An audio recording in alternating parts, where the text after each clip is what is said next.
Okay, so here we are with issue 20 of uh, my Millennium Falcon build. And so this is the bonus issue where we're going to talk about what was in the magazine. So this one I'm going to do a little bit differently. I'm going to add some stuff from outside sources to talk about specifically the Star Destroyer. So in this, it's going to talk about the Imperial Star Destroyer. Potentially, it may talk about other Star Destroyers like the Dreadnought, and it's actually called an Executor class. That's the Super Star Destroyer. So that may be discussed in future. I'm going to gloss over all the other classes of Star Destroyers in here, but if those other ones pop up, we'll discuss them in more detail. So let's go ahead and get started. So it is 1,600 meters long. It's got maximum speed of 60 megalight in space, which is kind of slow, maybe not for a capital ship, but and when you consider some of the other ships and stuff, they're much faster. 975 kilometers per hour in atmosphere. Again, pretty slow for especially when you're talking about starfighters and that kind of stuff. It's got a Class 2 hyperdrive rating, so we know that a Class 2 is pretty good. Class 1 would be the best. Its backup is only a Class 8. Its shielding is from the KDY ISD 72X shield generator domes. So we'll probably talk about what KDY is here in a minute. But if not, remind me, and I'll mention what it is. And so we've got dual heavy lasers, turbo laser turrets, dual heavy ion cannon turrets, quad heavy turbo lasers, triple medium turbo lasers, medium turbo lasers, Tame and Bach XX9 heavy turbo lasers, Borstal NK9 ion cannons, Phylon Q7 tractor beam projectors. Its complement comes with TIE fighters, TIE bombers, TIE boarding craft, Lambda class shuttles, Delta class stormtrooper transports, assault gunboats, Sentinel class landing craft, AT-ATs, or ATs for those that call them that, and the AT-STs. And it tells you that it can carry quite a few. So it can carry 48 regular TIE fighters, 12 bombers, 12 boarding craft, 8 Lambda class shuttles. I don't know if that's all of those. It can carry all of those, or it can carry like 48 and that's it. I don't know. I mean, that's a lot if it can carry more than that. So, like the whole thing would be a freaking hangar. So, interesting anyway. So let's go ahead and get started. So it's the familiar arrowhead silhouette of the Star Destroyer can be traced back for millennia as the capital ships of the Old Republic and other factions all discovered the efficiency of the wedge shape for concentrating firepower forward. So that makes sense. If you have guns along the side, all the guns would be able to fire forward. And when the Republic developed a new design of Imperial-class Star Destroyers towards the end of the Clone Wars, they were at the time some of the largest warships in its navy, although these vessels only saw limited service before the end of the conflict. Production of a refined version named the Imperial class, which is this one, was increased under the Empire, and it became the mainstay of the Imperial Navy. Symbols of Empire, the Star Destroyer was used to protect worlds loyal to the Empire and to assist them during periods of crisis. Also, I'm sure that they were probably used to take over some planets and that kind of stuff as well. So here's a little bit more about the Imperial Star Destroyer. Designed by Lyra Wessex, Imperial Star Destroyers were constructed by the enormous Kuwait Drive Yards. That's the KDY that we're talking about. The Kuwait Drive Yard Corporation. KDY held a hard-earned reputation as shipbuilders of distinction, outlasting many competitors for millennia. As it opted to work only for the Republic, Kuwait Drive Yards contracts passed on to the vast Imperial fleet by virtue of succession. Its facilities also built many of the of the support and offensive vehicles that filled the hangars of Star Destroyers across the galaxy, including the TIE bombers and the land-based AT-AT. Policing the galaxy. 24 Imperial Star Destroyers were assigned to each of the 1,024 regional sectors. So that's a lot of freaking Star Destroyers. You're talking like 25,000 or more. Operating as a sector group and spreading across the system, patrol and enforce the Emperor's will. So here it talks about it can carry TIE fighters, patrol squadrons, stormtrooper transports, all the different stuff. Each Star Destroyer was easily capable of taking planets and systems independently, and if any heavy opposition was encountered, they could call in backup quickly with over 25,000 Star Destroyers in operation, and Nether was rarely far behind. Very, very true. So it gets in here, and the Star Destroyer was sometimes deployed along with variants such as the 1,600-meter long interdictor class, and I'm going to put a picture of an interdictor class here, and let me just kind of give you a little bit of information.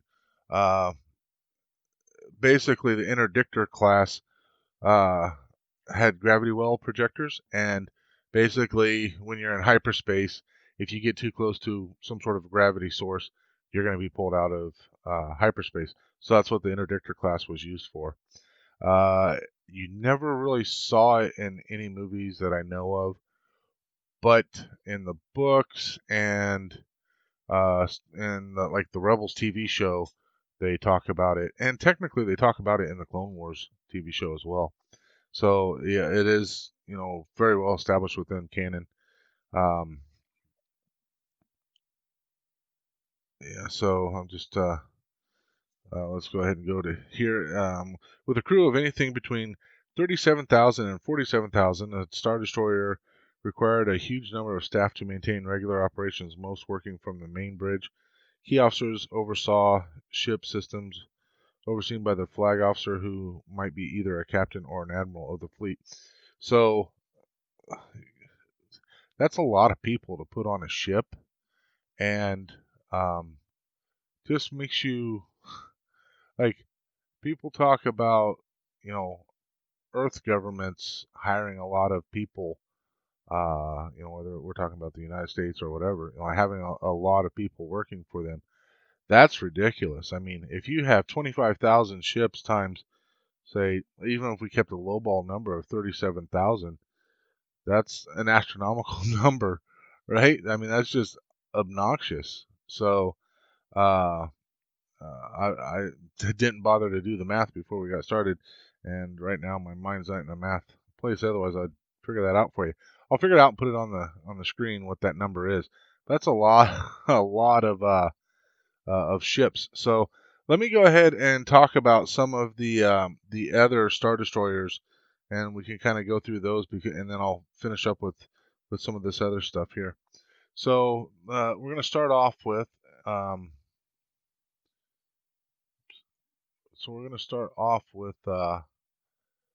The Executor class, which is what we commonly know as the Super Star Destroyer. And so, obviously, we all remember that big thing. That was massive. It made a regular Star Destroyer just look puny in regards to it. So, and I'm only going to go through the ones that I know for sure have been in canon. So, then we have, of course, the Imperial class. Then there's the Interdictor class, which we already talked about. We have the Mega class Star Dreadnought, and that was a First Order, uh, essentially Star Destroyer Dreadnought. I mean, it was kind of, based off the same thing or whatever. Like I said, that ended up being the one that they had as Supreme Leader Snoke. That was his flagship. So I would imagine it was probably only the one.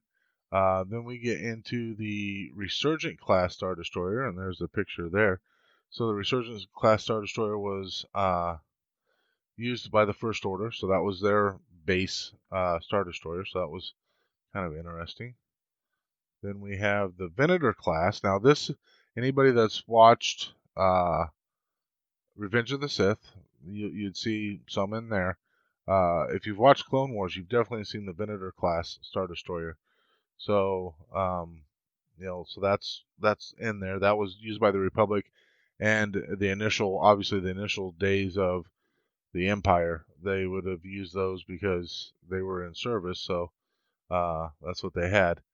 Then they have the Victory class, and we got a picture of the Victory class here. And again, that was also used by the Galactic Republic, and then of course later by the Galactic Empire during that transition. And then we have I'm not going to pronounce this right, the Ziston class Star Destroyer. And this is the Sith Empire. This is from uh, uh, the Rise of Skywalker. This is the Star Destroyer that was used by the Sith Empire. Palpatine's ones when they get over to Exegol to fight. So they had a big, massive cannon on the front of them. Each one, that cannon was strong enough to destroy a planet.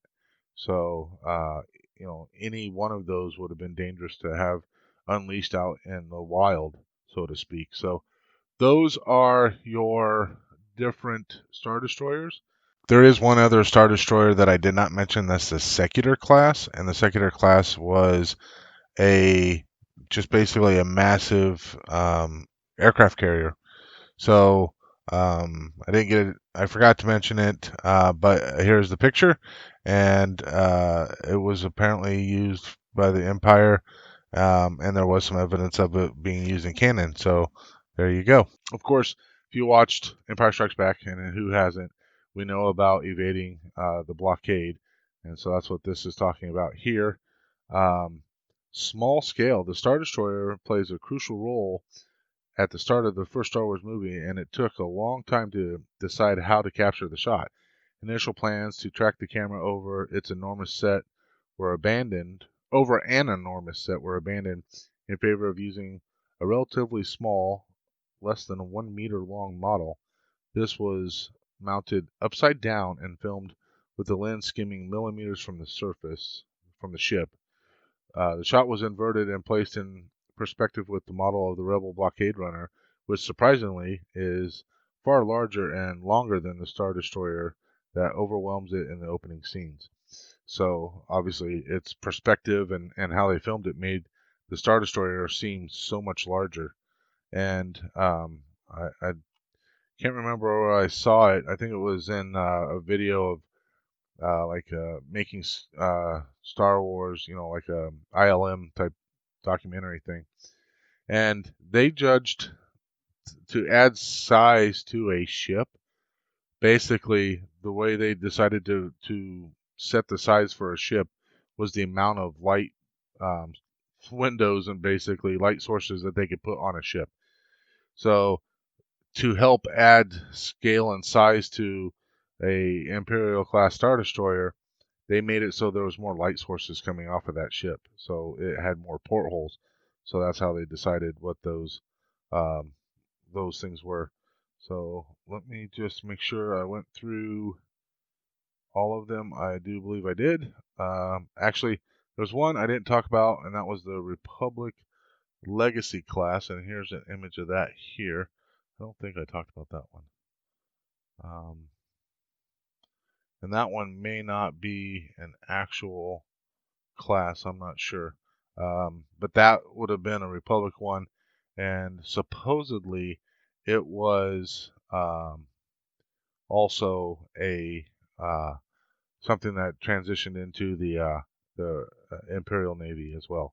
So yeah, the Star Destroyer. I mean, we all know you see a Star Destroyer and it becomes um, quite menacing. So all right, so now let's go on to the Dagobah Cave of Evil. So this was obviously, we all know about the Dagobah Cave and what happened when Luke went in there, and this was the dark side cave. So um, I actually have this image here. I'll post up right now. I believe I have that. I'll post that up so you can get a better shot of that. But basically, this was something on Dagobah that actually was one of the reasons why Yoda was able to go there and kind of be hidden, because it was a very strong source. So let's go ahead and get into this. The Spirit of Jedi Master Qui-Gon Jinn once described Dagobah as one of the purest places in the galaxy, but for anyone unfortunate enough to come across the Cave of Evil would have plenty of reasons to disagree. It was a reason why Master Yoda deemed Dagobah to be a suitable place to hide while what remained of his order after the Great Jedi Purge regrouped and bided their time to free the galaxy from the tyranny of the Sith and Palpatine's evil empire. Master Yoda first arrived at Dagobah during the later days of the Clone Wars, and much like his Padawan Luke Skywalker almost a quarter of a century later, was led to the Cave of Evil. Communicating with Yoda through the Force was the spirit of Qui-Gon Jinn, and all of this is documented in the Clone Wars. Explained how the living force fed the wellspring of the wider cosmic force, and its will was communicated back to the living creatures through the midichlorians. The cosmic force, meanwhile, bound the galaxy. Qui-Gon Jinn had learned how to communicate with the living, and Yoda was chosen to learn these skills too, a decision that would prove vital in the time to come. So this is talking about uh, the fact that Qui-Gon could, and that's why Anakin had heard him and that kind of stuff in Attack of the Clones when he's going after the Sand People, is because Qui-Gon had learned this, and so he talked to Yoda about learning this, and then Yoda at at the end of Revenge of the Sith said to Obi-Wan that he had something that he needed to learn, and so that was Yoda telling Obi-Wan that he also needed to learn this and understand how to be able to, if he were to die, how he'd be able to communicate with the living through the Force. So, and all that was done in this cave. So, in Clone Wars, there's a 3-part series, I think in season 6, where Yoda actually goes to the cave and learns these lessons. So, pretty significant reason why you'd want to go to this cave is so you can learn certain things. Yoda insisted Skywalker must go through the entrance hidden under the twisted and gnarled roots of an ancient tree. So that would be this here. Preserving the secret. So this one here talks about how the Jedi occasionally decided that certain worlds needed to be hidden from curious eyes of the wider galactic public and from their own enemies. With its unique dangerous properties, particularly those that were focused on the dark side cave, Dagobah was one such planet. It was among the 38 star systems wiped from the extensive archives of the Jedi Order, and as such, no longer showed up on star maps and gazetteers. Much like the cloning world of Kamino, high above the galactic disk in the lower reaches of the Rishi Maze, Dagobah might as well no longer have existed. So basically, the Jedi Order had wiped it off the planet. It's one reason why Yoda could go there, and like he didn't have to necessarily worry that somebody would know he was there and look for him there, because they just think there was nothing there. It was probably well outside, no major trade routes. So it's outside of the normal trade routes. So not a lot of reason for people to go there in that area. Now, this does raise a question. All Obi-Wan said to Luke was, "You must go to the Dagobah system." Well, how would Luke know how to find the Dagobah system? The Force would have told him, I'm sure. So, of course, we know what happened when Luke went inside the cave. He had to basically battle his own demons, and whether or not he realized that he had learned a lesson from that, it's hard to say. So, a buried edifice. So this talks about the Ralph McQuarrie image, and kind of how they use that to kind of build upon it to make that cave. So at concept stage, the original thumbnail sketched by Ralph McQuarrie showed the angular interior of an ancient masonry structure. These were set against the exterior sketch of Luke entering the root structure of a mystic tree. Additional sketches drawn by Norman Lamont to help Irvin Kershner plan the dark side encounter also showed the angular stonework but were labeled inside tree.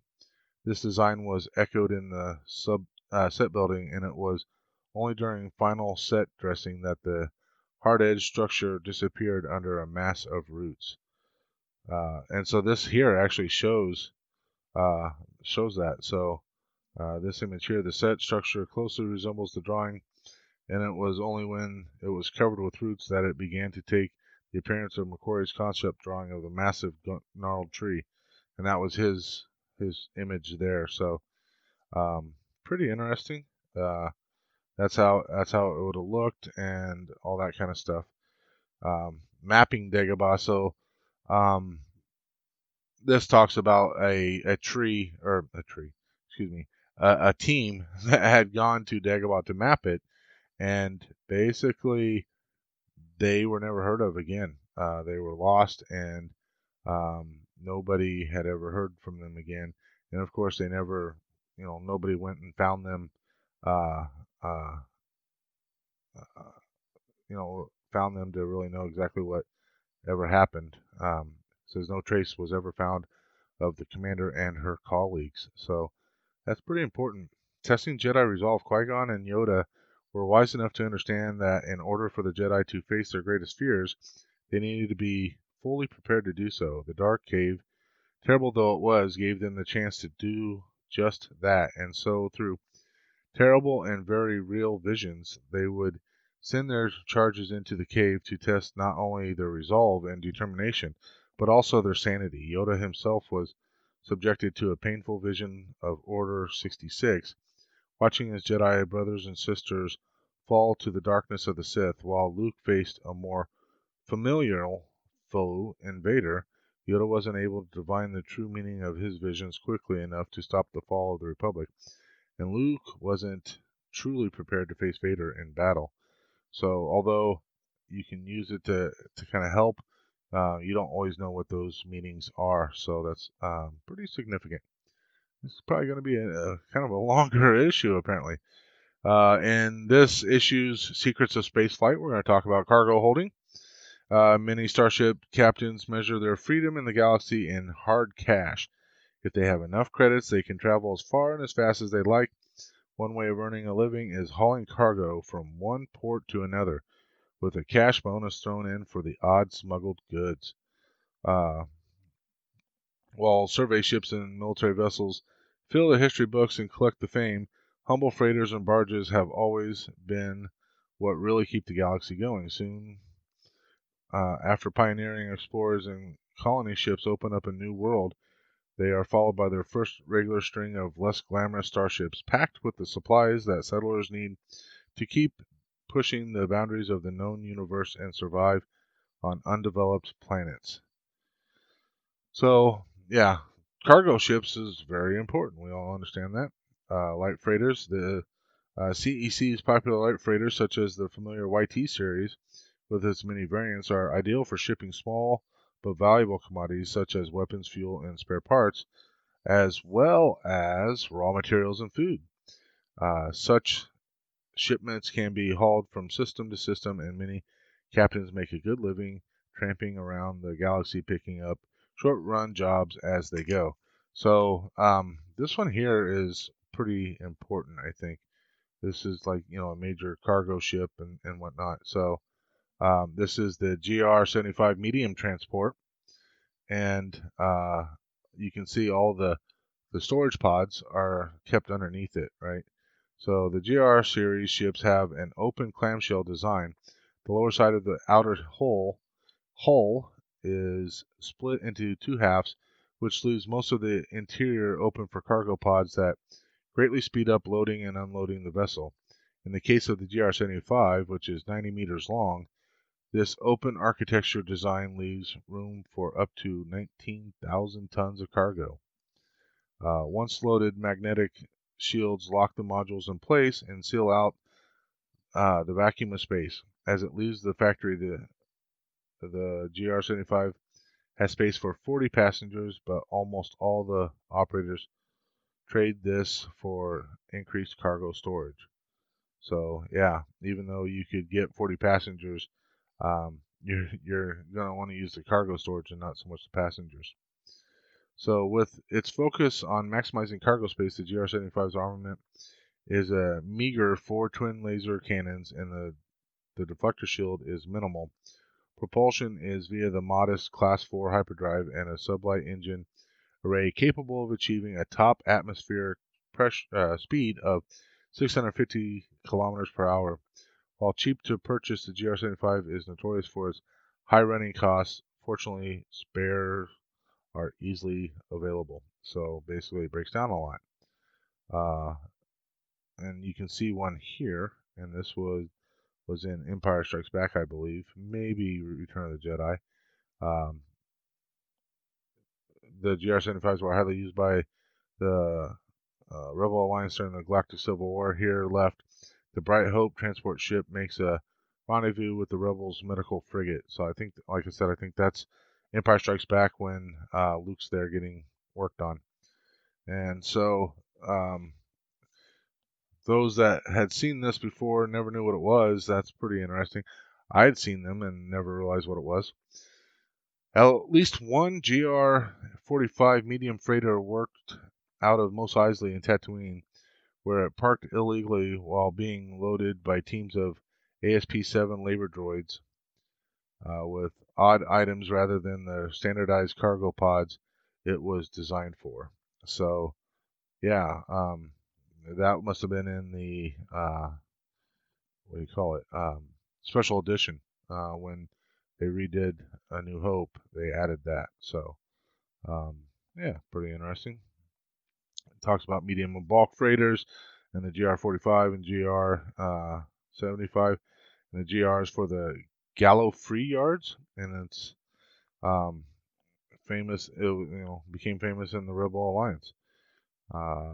In time of war, the Separatist crisis saw many AA-9s being converted into makeshift freighter liners, with the middle deck modified to carry up to 30,000 displaced migrants. At the onset of the Clone Wars, these ships were used by Republic both as military cargo, transports, and troop carriers, and that's this ship here. On the other side of the conflict, the 3-kilometer-long Lucre Hulk class LH-3210 originally formed part of the Trade Federation's large merchant fleet in the lead up to the Naboo crisis. As many as a third were adapted for use as armed battleships, but kept the disguise of regular freighters. Later, LH-3210s openly became a key part of the Confederate Navy. So loading droids would be very significant and important to have. They're going to do the bulk of the work. They're going to be cheaper to run and all that kind of stuff. So that's important to know. Binary load lifters. That's what this is. This one here, and if you recall, that's something that 3PO talks about. They wanted to know if he could translate binary load lifters, and so yeah, that's pretty cool.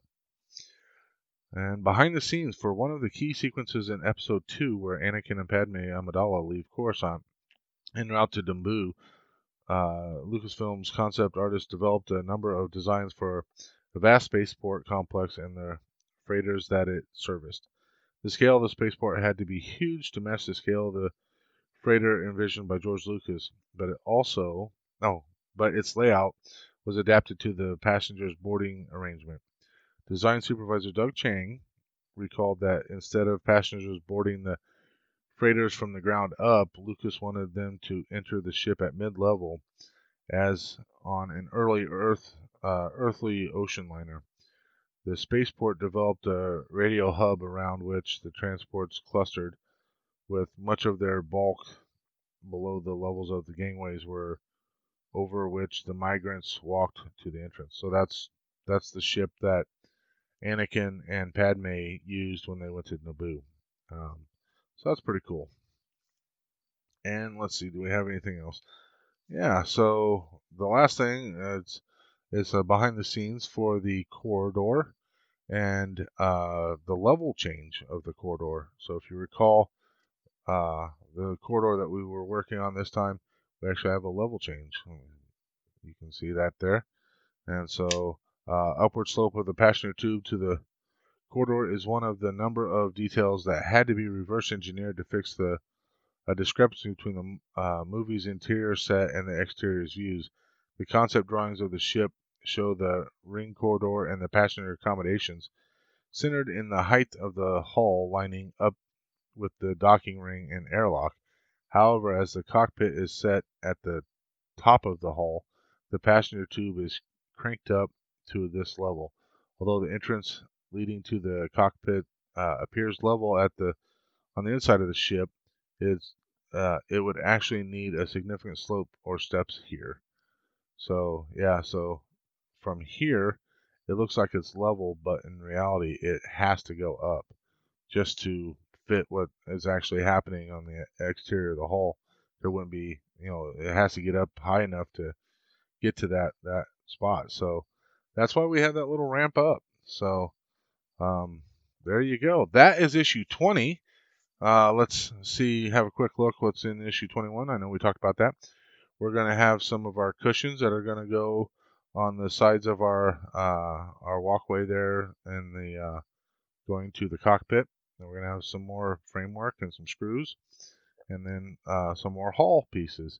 So, of course, before we do issue 20, we're going to do a review of issue 1 through 20. So, and we're going to try to get the review done semi-quickly, allow for some people to ask questions about whatever, maybe my decisions on how to do something or why I did something or whatever. And then we're going to go into more of a discussion about the lore of Star Wars, things that are in these magazines, adding some more stuff from other sources and what have you, and just have a general Star Wars discussion. So that will be on the 26th at 2 p.m. Central Time, Saturday the 26th at 2 p.m. Central Time, on my YouTube channel. So that's where we'll be doing it.